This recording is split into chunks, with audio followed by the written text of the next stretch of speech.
बिस्मिल्लाहिर्रहमानिर्रहीम बिस्मिल्लाहिर्रहमानिर्रहीम अस्सलामु अलैकुम वरहमतुल्लाहि वबरकातुहू। उम्मीद करती हूँ कि आप ईमान, तक़वा और सेहत की बेहतरीन हालतों में होंगी। आज हमने सबक पढ़ना है मद और इसकी इक़साम के बारे में। मद के लुग़वी मायनी है दराज़ी और इस्तिलाह तजवीद में हरूफ़ मद्दा या लीन पर आवाज़ के दराज करने को मद कहा जाता है, जबकि उनके बाद असबाब मद्दा में से कोई सबब पाया जाए। असबाब मद्दा जो हैं वो मद के सबब दो हैं, हमज़ा या सुकून। ये याद रखिएगा।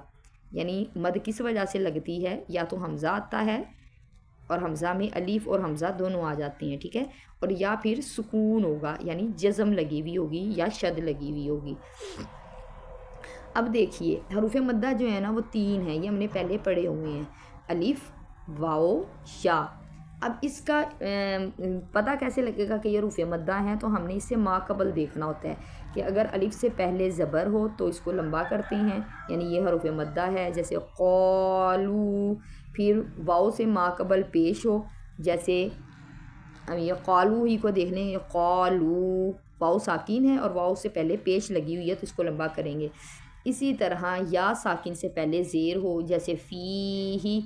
अब फ़ी ही में या साकिन है और या साकिन से पहले ज़ेर है। ये तो हो गए हरूफ़ मद्दा। हरूफ़ लीन का जो है ना वो दो हैं, और इसका मतलब होता है नरमी से पढ़े जाने वाले लफ्ज़। और इसकी जो है वो निशानी ये है कि इससे माक़बल ज़बर होती है, यानी बा वाओ ज़बर बऊ, बा या ज़बर बई, बऊ बई, ठीक है। तो इसी तरह खौफ, सैफ़, तो ये हरूफ़ लीन है।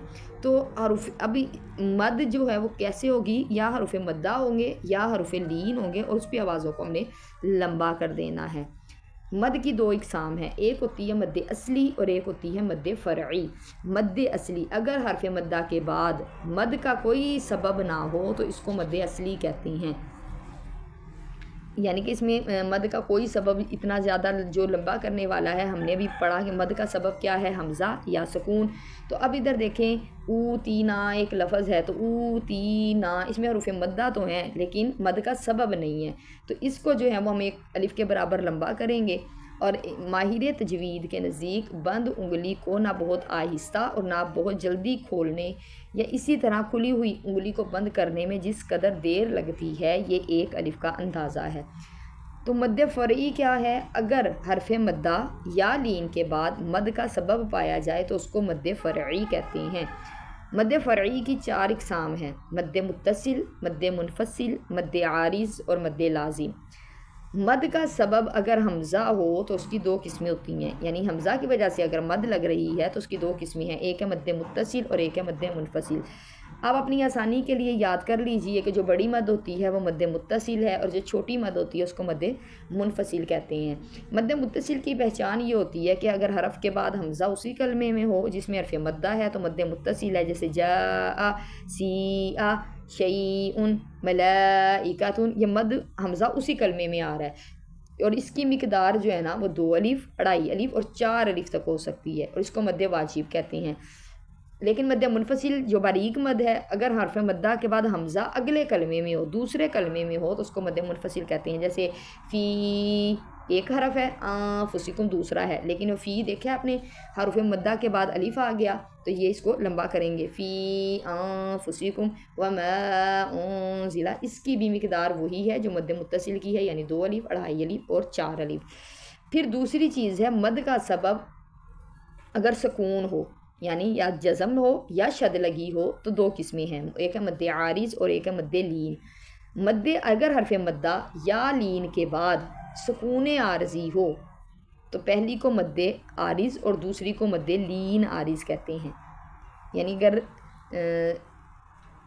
हरूफ मद्दा वाला हरूफ मद्दा की वजह से मद बन रही है तो उसको मद आरिज़ कहेंगे, और अगर लीन की वजह से बन रही है तो मद लीन आरिज़ कहेंगे। अब देखें, जैसे हम हर आयत में करते हैं, अल्हम्दुलिल्लाहि रब्बिल आलमीन।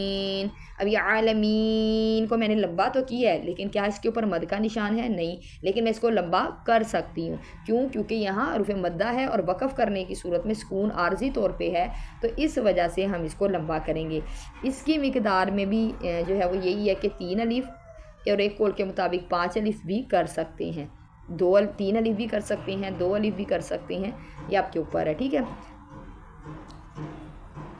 اور اسی طرح حرف لین میں جیسے ہم پڑھتے ہیں لیلَافِ قریش، اب یہ قریش پہ کوئی مد شد نہیں لگی ہوئی، لیکن وقف ہونے کی وجہ سے، سکون عارضی ہونے کی وجہ سے جو ہے وہ ہم اس کو لمبا کر رہے ہیں، تو یہ بھی مد بن جاتی ہے، تو اس کو مد لین عارض کہتے ہیں۔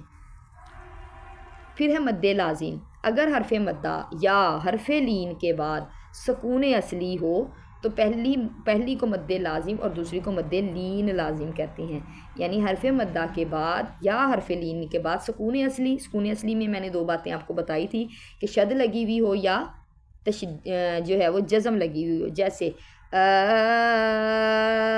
الآن، ٹھیک ہے، اس میں آل لام پہ مد، لام ساکین ہے اور اس میں مد بھی لگی ہوئی ہے، ایسے ہی اتحاجونی،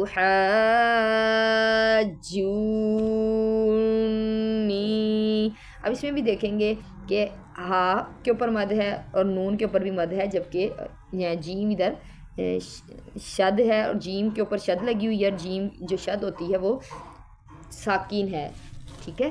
تو یہ آپ نے جو ہے وہ اس کو دھیان میں رکھنا ہے، پریشان نہ ہوئیے گا، یاد کرنے والا اتنا نہیں ہے، بس اس کو اپنے دماغوں میں جو ہے وہ بٹھا لیں۔ السلام علیکم ورحمۃ اللہ وبرکاتہ۔